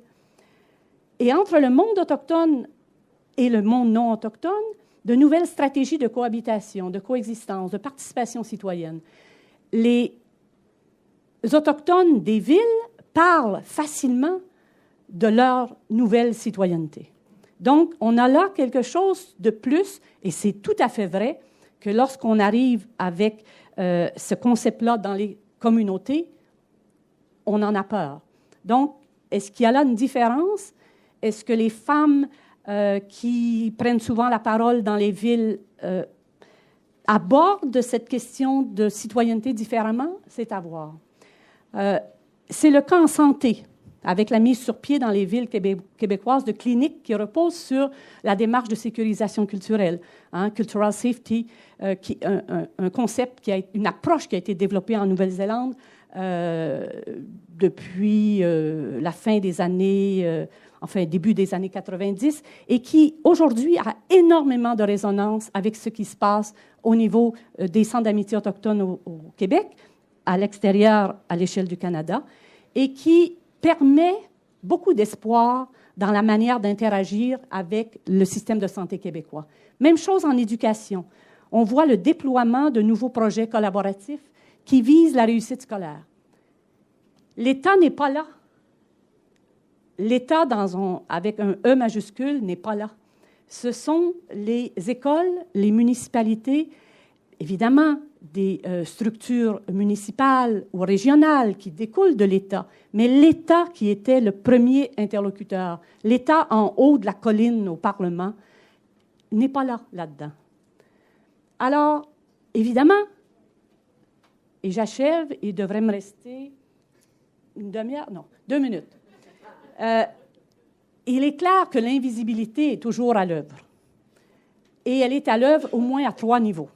Elle est à l'œuvre pour la grande majorité des Québécois, des Canadiens, qui nient cette agentivité des Autochtones, qui nient leur droit à la différence et qui les perçoivent uniquement à travers le prisme des problèmes sociaux. Les médias, qui mettent l'accent sur le sensationnalisme, évidemment, au détriment d'une information étayée, mais qui accrochent beaucoup plus facilement aux problèmes qu'au succès.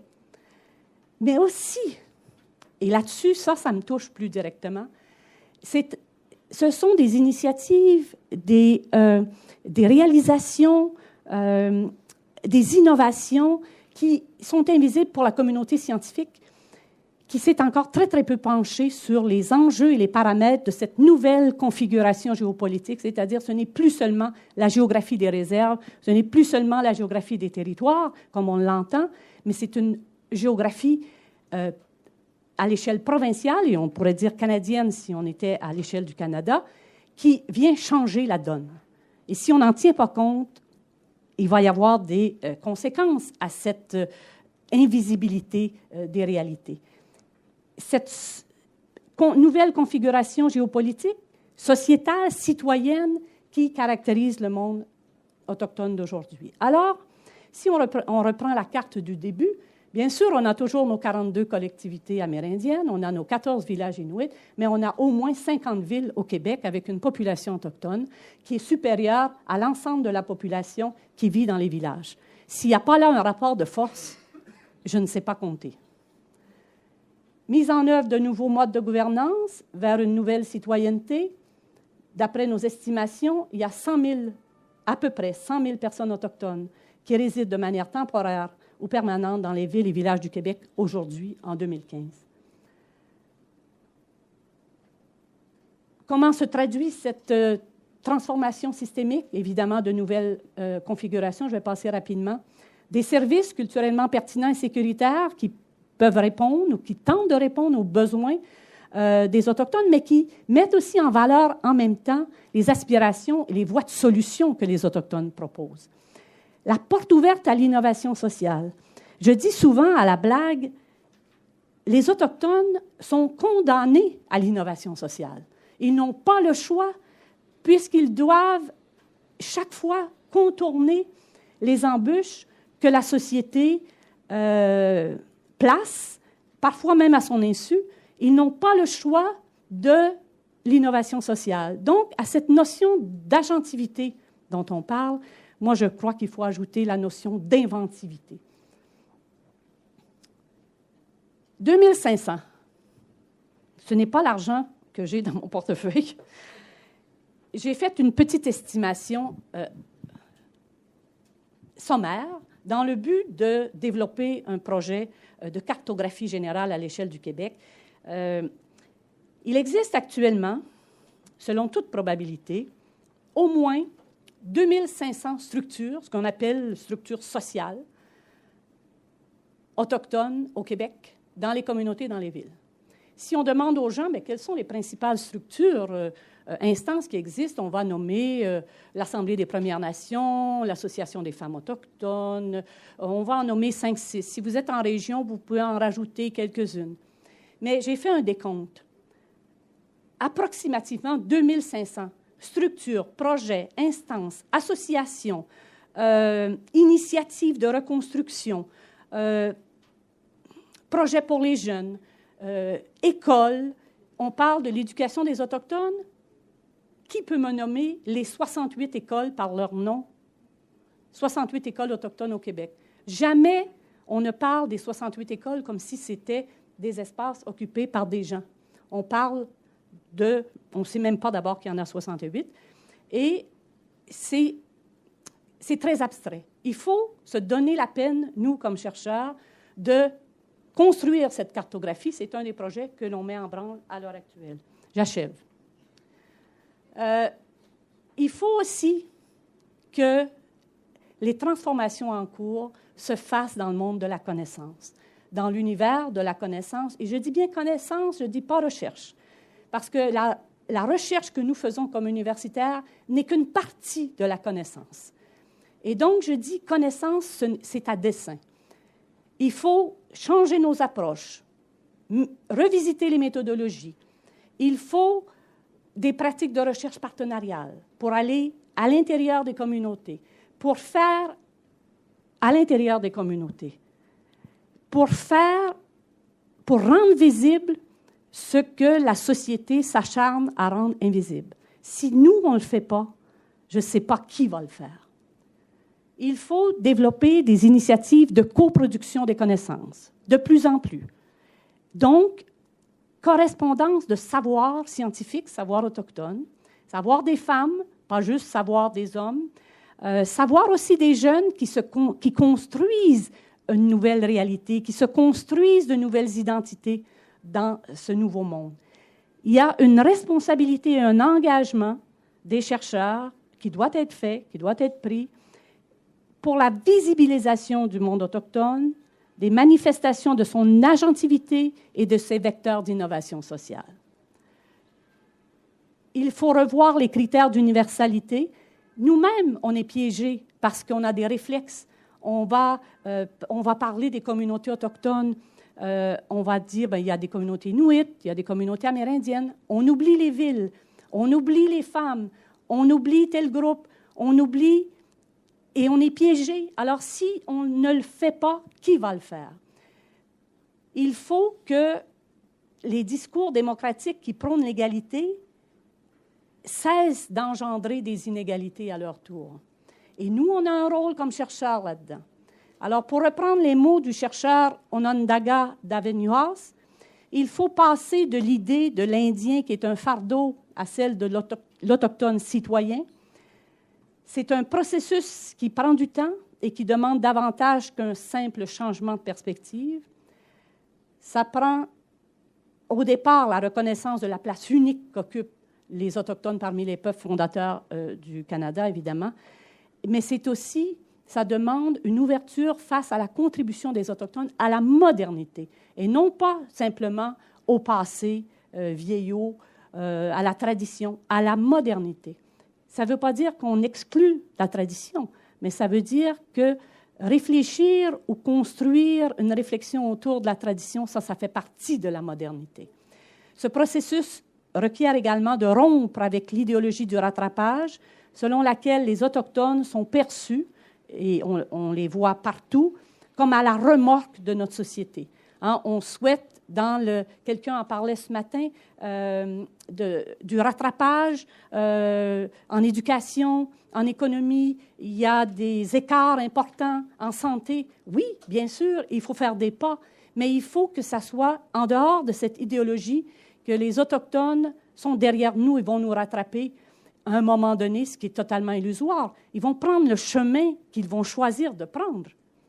Et ce n'est pas garanti. Il n'y en a plus. Ce n'est pas garanti que le chemin que nous avons choisi comme société québécoise, canadienne, européenne, soit vraiment le chemin qui conviendrait aux Autochtones. Merci beaucoup.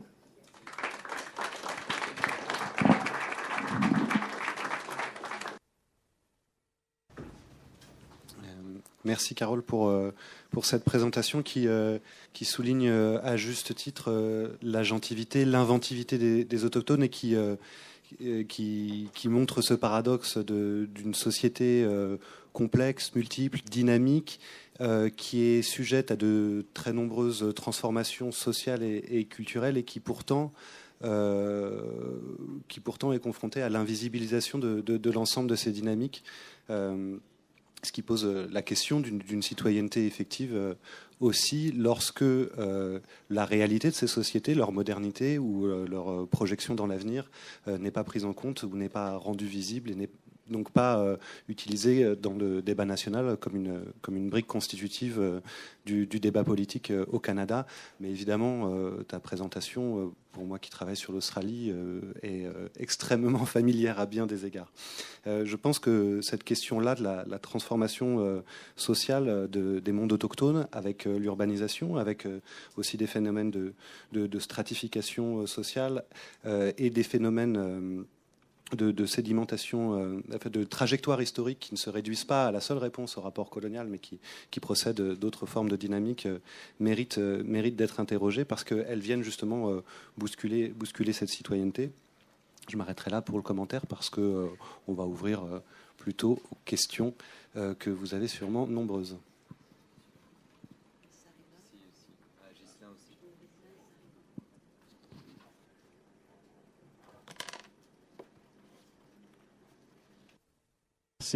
Merci beaucoup pour ces présentations qui sont formidables. Boinki de Kanaki.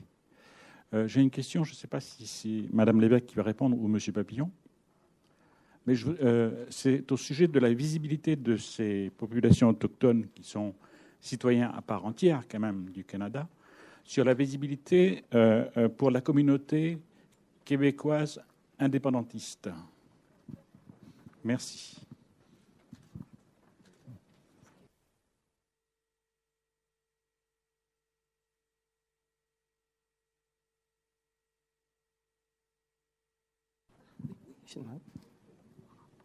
Je pose ma question tout de suite. Oui? Ah, d'accord. Ghislain Otis, j'ai entendu des mots-clés tout à fait importants dans la bouche des deux intervenants, Martin et Carole. Agentivité, autodétermination, modernité. Moi, j'ajouterais post-territorialité. Mais j'aimerais donner une inflexion un peu différente du phénomène des ententes que les communautés autochtones acceptent de conclure avec les sociétés. Comment blâmer ces communautés de court-circuiter l'État, État spoliateur, État qui a été simplement un agent de dépossession, alors qu'elles ont l'occasion de convenir. Moi, je suis un pluraliste, donc si on convient d'un régime normatif à l'extérieur de l'État, ça pose aucun problème. Hein? Au contraire, pour moi, c'est une forme d'affirmation de la liberté, de l'autodétermination, de la modernité, de la gentilité des peuples autochtones. Plusieurs communautés autochtones n'ont absolument aucune objection, en tout cas c'est ce qu'on peut le voir à la lumière des ententes qui sont conclues, à l'usage moderne de leurs ressources, en notant qu'ils en profitent et qu'ils ont leur mot à dire. Donc, je crois qu'il faut faire attention de ne pas verser dans ce travers que certains ont, de vouloir le bien des Autochtones malgré la volonté des Autochtones. Voilà. Si une communauté, au terme de consultations équilibrées, transparentes, décide qu'il est dans son meilleur intérêt de partager une partie de ses ressources avec des acteurs externes, pourquoi pas? Hein? Et puis, les sociétés autochtones sont modernes, elles sont démocratiques, elles peuvent faire des erreurs, elles peuvent faire des conneries comme tout le monde. C'est leur droit. Voilà. C'est la rançon de l'égalité, de la modernité, de l'autodétermination. Donc moi, a priori, vous savez, je comprends parfaitement qu'on ne veuille pas voir l'État dans le portrait, puisque Martin l'a laissé entendre, beaucoup d'aspects de ces ententes sont nettement plus favorables que ce que les Autochtones auraient de l'État. Je mène des recherches actuellement sur les ERA, et je peux vous dire que là, on retrouve dans ces ententes des manifestations, des cultures, des principes juridiques autochtones, beaucoup plus que dans les ententes avec l'État. Hein. Voilà, c'est une petite note discordante sur l'idée que les ERA sont très problématiques, que les sociétés sont par nature un recul dangereux pour les peuples autochtones.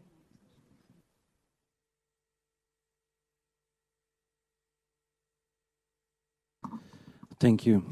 For those who don't know me, I'm Gator Pedersen from the Sami Council. It was quite interesting to listen to the intervenience. But there's a lot of questions about what I will call the Canadian model. And the Canadian model, in a way, is a court case model. It's actually have developed the system as it is today. And as I see it, there are several levels when it comes to self-determination. You have, for example, Nunavut.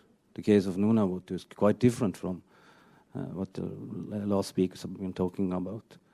And you have also the negotiation processes where you see that who has been building up, where you actually have what we called indigenous experts who has came to a certain level and have educated, good educated systems, and also have educated themselves in the processes.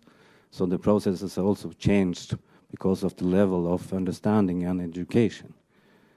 So it's a lot of levels in this in Canada, and I don't think you can marginalize or generalize these processes. It's a different. It's very, I think it's very important to see the different cases from each other, and you have different levels. And then the last speaker was talking about the urban and the cities. Of course, we have the same back in Scandinavia. I can tell a lot about that, but still, you need to search for different models when it comes to self-determination and when it comes to the rights of people that actually should live in this context. But you have a geographic, how shall I put it, a geographic terms in this. And of course, in urban, when you see these communities, a lot of communities, you will have differences because of, you have the same as like we have back, that the women are moving from our communities. Actually, the women is in many come from many communities is higher educated than the Norwegian women, much more higher education.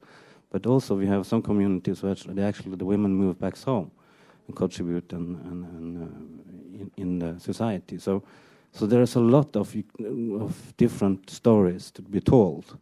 And so I'm a little bit afraid of when you generalize less an indigenous as whole. If I understand you right, you can't tell. You need to be aware of that. There's a lot of different communities, and different communities need to search for different solutions or different level of self-determination. And in the end, self-determination is a tough task. In the end, is for me, for example, shall I have a legal system where I shoot my own brother in jail, and I shall decide it, the law who put that's the tough task.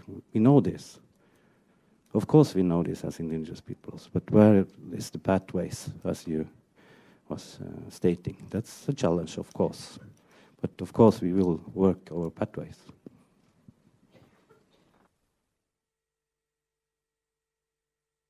Oui, bonsoir. C'est moi. J'ai écouté toutes les présentations qui sont très intéressantes.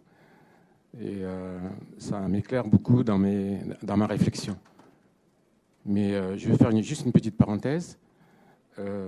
Madame Carole Lévesque, vous avez dit que les Amérindiens doivent aller dans la modernité.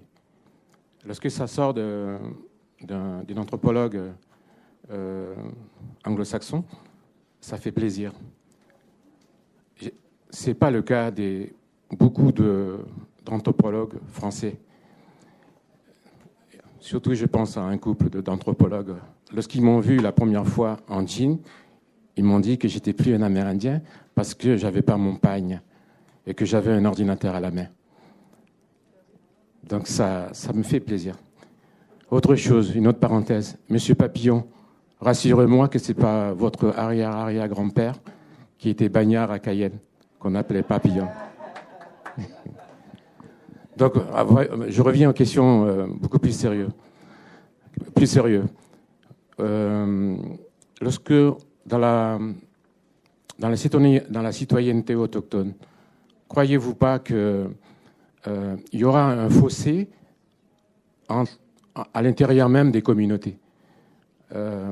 Lorsque vous faites référence à la marchandisation des autochtones par rapport aux négociations lorsqu'il y a des projets qui passent dans les territoires autochtones, est-ce qu'à l'intérieur même des communautés, il n'y aura pas un fossé social lorsqu'on négocie avec les multinationales? Je prends le cas de mes frères Kanak qui ont négocié avec des multinationales. Ils ont mis beaucoup de temps à négocier les multinationales.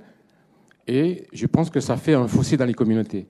Au niveau matériel, on les voit rouler dans des gros BMW, des grosses 4, des voitures énormes, des Porsche Cayenne. Est-ce que dans les communautés autochtones, ça ne va pas apporter aussi cette espèce de conflit interne dans ces communautés? Vous dites aussi qu'au Canada, il y a plein de lois qui garantissent les droits des autochtones. Il y a 2500 institutions qui existent. Comme c'est un gouvernement conservateur, vous le savez très bien, et il y a un projet de loi sur les leaders autochtones militants ou leaders militants ou bien organisations, un projet pour qualifier ces gens-là de terrorisme. Qu'est-ce que vous en pensez? Il y a un projet de loi aussi qui a été appuyé par le député Roméo Saganache sur l'application du projet de déclaration des Nations Unies sur les droits des peuples autochtones à Ottawa. Donc ça, c'est des choses qui m'interpellent. On a l'impression que tout va bien. On essaie d'intégrer la citoyenneté autochtone et les collectivités autochtones dans cette mauvaise création. Et d'autre part, on fait des outils, donc le gouvernement conservateur fait des outils pour contrer justement ce rassemblement, cette percée des organisations autochtones, comme vous le dites, à 2500 qui existent, à travers une loi contre le terrorisme, tout ça. Je voudrais avoir un peu votre avis. Le politologue, M. Papillon, peut-être pourra me répondre. Merci. Nous allons devoir arrêter la série de questions, donc je vous laisse répondre, parce que à 16h30, normalement, était prévue une table ronde, donc on va un peu décaler, mais disons qu'on va arrêter les questions pour cette session et donner tout de suite la parole à nos collègues. Merci, Martin. Ça va être rapide.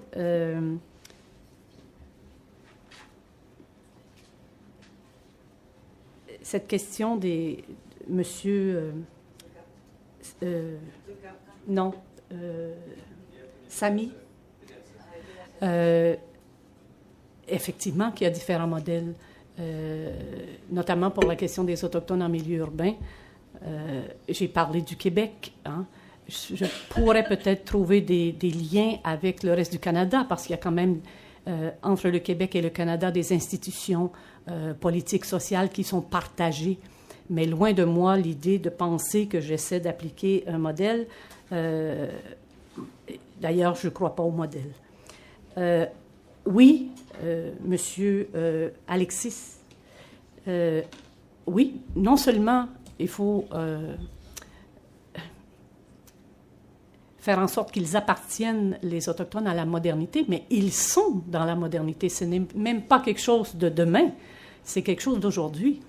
Et encore là, il faut voir comment les jeunes Autochtones qui sont branchés sans arrêt sur leur iPhone et les jeux et tout ce que vous voulez, cherchent là-dedans leur propre identité autochtone, qui ne sera pas celle des jeunes autochtones des communautés, qui ne sera pas celle des jeunes Québécois, qui ne sera pas celle des jeunes Canadiens. Ils sont après se créer leur propre identité, même lorsqu'il s'agit d'Autochtones, de jeunes Autochtones nés dans la ville, qui n'ont jamais vécu dans les communautés. Et il y a une grande recherche qui se fait. Il y a aussi une inquiétude, mais il y a quelque chose qui est après émergé de ces questionnements-là. Un mot avant de donner la parole aux politologues pour le projet de loi 51. C'est ça, hein, 51. pour la question des terroristes. À ma connaissance, les dernières informations, mais vous semblez extrêmement bien informés, peut-être l'êtes-vous plus que moi. À ma connaissance, les Autochtones ont été exclus dans les groupes ciblés la semaine dernière ou la semaine d'avant. Enfin, c'est quelque chose d'assez récent. Il y a eu quelque chose de ce côté-là parce que les Autochtones ont protesté fortement. Donc, effectivement, mais c'est pas nouveau que le gouvernement aux États-Unis, au Canada, a dans sa mire les leaders autochtones les plus actifs. Mais dans ce projet de loi, il me semble, là, sous toute réserve, qu'il y a quand même eu des modifications très, très récentes. Et quel était l'autre à propos du projet de loi, vous avez parlé... Ah, de M. Harper. Évidemment, bon, il y a eu les 10 plaies d'Égypte. Nous, on a une plaie au Canada depuis plusieurs années. Il y a des reculs énormes qui sont là, mais bon, on n'y peut rien. Comme personne, on n'y peut rien. Et il semble même que ce gouvernement sera reporté au pouvoir, mais cette fois-ci minoritaire. Mais pendant que ce type de régime conservateur est en place et défait souvent beaucoup de choses, il y a quand même des gains qui se font, qui deviennent des acquis et qui permettent de construire et de maintenir dans le temps les efforts qui sont faits pour lutter contre les injustices, par exemple. Mais si ces acquis-là ne sont jamais rendus visibles, si les chercheurs, pas juste anglo-saxons, québécois même, c'était les indépendantistes, sa question. Si les chercheurs ne font pas un effort pour fournir de nouveaux corpus d'informations qui vont documenter ces réalités contemporaines, peu importe la discipline ou l'approche qui sera développée, ça va passer, comme on dit chez nous, sous le radar. Et il y a une responsabilité des chercheurs autochtones et non autochtones. Maintenant, nos collaborateurs sont souvent des chercheurs autochtones. Il y a une responsabilité pour faire en sorte que ces acquis soient documentés parce que plus il y aura d'acquis documentés, plus il y aura d'initiatives documentées, plus les corpus d'informations seront congruents et consistants, ben, ces gouvernements conservateurs ne pourront pas tout détruire. Donc, c'est jamais tout blanc ou tout noir. Il y a des choses qui se construisent en même temps et qui permettent des avancées. C'est à nous de les faire connaître. C'est à nous de les maintenir actives, ces avancées-là, de les maintenir vivantes, en fonction de nos compétences de chercheurs, mais parce que dans le monde autochtone, ces avancées-là sont maintenues actives, sont maintenues vivantes. C'est à nous de refléter ça dans les corpus de connaissances. C'est à nous de refléter ça pour que les médias puissent prendre le relais éventuellement, pour que dans d'autres pays ou d'autres groupes autochtones, on puisse prendre le relais aussi et faire connaître cette information. Je laisse Martin répondre au projet souverainiste québécois et autochtone. Merci. Rapidement, je vais répondre à quelques questions. Je peux répondre à la question sur le nationalisme québécois, puisque c'est un sujet sur lequel j'ai écrit un peu cette relation entre les peuples autochtones et le nationalisme au Québec, et c'est effectivement très intéressant. Je n'irai pas dans les détails, mais il y a un élément important ou intéressant, à mon avis, au Québec, particulier dans le contexte autochtone, c'est que le mouvement nationaliste québécois, donc la revendication d'indépendance, crée un contexte politique particulier pour les peuples autochtones. Pourquoi? Pour deux raisons. D'une part, parce qu'on a un État provincial ici qui est le véhicule d'un mouvement nationaliste d'affirmation territoriale et d'affirmation identitaire assez fort. Et soit en passant que le gouvernement soit fédéraliste ou nationaliste au Québec, cette logique nationaliste-là demeure. On a présentement un gouvernement provincial au Québec qui est très fédéraliste, donc pas très pro-indépendantiste, mais qui est très certainement un gouvernement qui cherche à l'affirmation nationale toujours.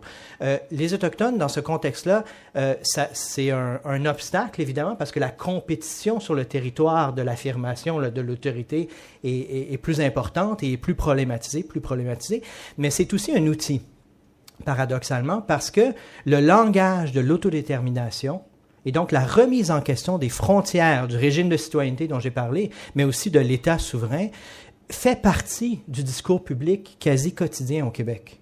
Hein? Donc, les Autochtones ont des outils politiques importants dans ce contexte-là. Et ce qui a permis, entre autres au cri de la baie James, de faire des gains importants, justement en jouant la carte nationaliste ou la carte du rapport avec le nationalisme québécois, le déclin en importance politique du nationalisme québécois en ce moment n'est pas nécessairement une bonne nouvelle, paradoxalement, pour les peuples autochtones, à mon avis. Pour la question des ERA, il y avait 2 questions sur ça. Ghislain, j'espère que tu n'as pas interprété ma présentation comme étant un rejet total des ERA. Ce n'était pas mon intention. Je pense qu'il y a pas... il y a des bons et des mauvais côtés à ça, là. Ceci dit, je ne voudrais pas t'accuser de naïveté, ce ne serait pas mon intérêt, mon intention, mais il faut faire attention quand même. Une posture strictement libérale sur ces questions-là nous fait parfois oublier que ces négociations d'entente supposément libres entre partenaires dans un contexte privé opèrent dans une structure sociale et politique et économique. Hein? Il n'y a pas que l'État qui crée des structures, des rapports de pouvoir. Dans les rapports économiques, les rapports sociaux, les rapports politiques qui opèrent entre les compagnies et les Autochtones sont toujours présents, que l'État soit là ou pas. Et le problème du retrait de l'État, donc de la dérégulation de tout ça, c'est que justement les règles, hein, l'État est aussi un arbitre de ces rapports-là dans un système capitaliste. Hein? Et le retrait de l'État fait que les rapports de pouvoir entre des compagnies qui ont énormément de ressources et des communautés autochtones qui en ont très peu, parfois ils en ont un peu plus, mais bon, et potentiellement, et j'insiste sur le mot potentiellement, très inégal. Pas toujours, mais souvent. Et c'est là, sans plus. Ça ne veut pas dire en soi que les ERA sont mauvaises ou bonnes. Ce qui m'amène à l'autre intervention par rapport aux ERA, la question de la stratification sociale qui est créée par ces ententes-là. Effectivement, c'est très, très important. Le fait que ces ententes-là, d'abord, il faut se poser la question, qui négocie ces ententes-là? Le leadership autochtone dans les communautés négocie souvent ces ententes-là en secret. Hein? C'est pas toujours transparent. Bon, d'une part, c'est pas transparent par rapport au commun des mortels. On n'a souvent pas accès à ces ententes-là. Mais même au sein des communautés, c'est pas toujours transparent. Souvent, les communautés apprennent qu'il y a des négociations, alors que ces négociations-là sont bien entamées. Il est souvent trop tard pour revenir en arrière. Donc, d'une part, qui négocie? Et le contenu de ces ententes-là n'est pas toujours connu dans les communautés. Qui en bénéficie, c'est pas toujours connu. Et comment ces bénéfices-là sont redistribués dans la société, c'est pas toujours clair. Alors, effectivement, il y a des enjeux. Et effectivement, ces ententes-là peuvent créer une logique de stratification sociale dans les sociétés autochtones qui, en soi, n'est pas nécessairement mauvaise. Hein. Encore une fois, il faut faire attention, c'est pas un discours anticapitaliste que je suis en train de faire. Là. Le fait que les sociétés autochtones deviennent plus capitalistes, en soi, moi, ça ne me dérange pas tellement. Je suis pas là pour juger de ça. Mais ça a des conséquences dans les communautés pour les rapports de pouvoir à l'interne, pour les structures démocratiques, etc. Alors, il faut être conscient de ces conséquences-là. Il faut les intégrer dans nos analyses de ces rapports-là. Donc voilà. Très rapidement, sur le projet de loi 51, ça c'est la question de la loi antiterrorisme au Canada. Écoutez, ça va mal au niveau politique au Canada en ce moment. Le gouvernement fédéral, c'est pas évident, c'est pas facile. Et Carole a parlé des reculs, tout ça. Cette loi-là, ce projet de loi-là qui finalement vise à augmenter le pouvoir de surveillance de l'État sur certains groupes à l'interne au Canada pour des raisons liées à la sécurité. Donc, c'est la logique sécuritaire là, qui est très présente où on est présentement aussi. Cette loi-là, la définition du pouvoir de surveillance était effectivement très large dans la version originale du projet de loi. Le gouvernement s'est engagé à la restreindre un peu présentement, et les juristes dans la salle canadiens me corrigeront. Ceci dit, là où les Autochtones sont visés, c'est pas les groupes autochtones dans leur ensemble, l'activité politique des groupes autochtones dans son ensemble, c'est un aspect assez pointu, assez particulier à mon avis, qui est la violence, ou en tout cas les manifestations qui pourraient affecter les infrastructures stratégiques énergétiques. On s'entend, les oléoducs. Hein? Les oléoducs, les systèmes de transport énergétique, l'électricité aussi, mais surtout les oléoducs, donc le pétrole de l'Alberta. Hein? Et il y a des informations qui filtrent, comme quoi il y a des groupes autochtones au Canada qui se préparaient à commettre des actes violents contre ces oléoducs-là. Bon, le gouvernement veut surveiller ça. On peut être contre, effectivement, c'est très problématique là, au niveau des droits de la citoyenneté, mais en même temps, c'est quand même un élément assez ciblé. Ce n'est pas comme si le gouvernement cherchait à contrôler l'ensemble des groupes politiques autochtones. Il y a quand même des règles dans la réglementation là, qui limitent le pouvoir de surveillance sans justification. Donc, il faut faire attention, mais Jean a travaillé sur ces questions-là beaucoup plus. Là, je sais pas s'il y en a qui s'intéressent, je vous invite à parler à Jean Leclerc ici. Carole, merci beaucoup Martin. Merci beaucoup Martin. Merci beaucoup Martin. Merci beaucoup Martin. Merci beaucoup Martin.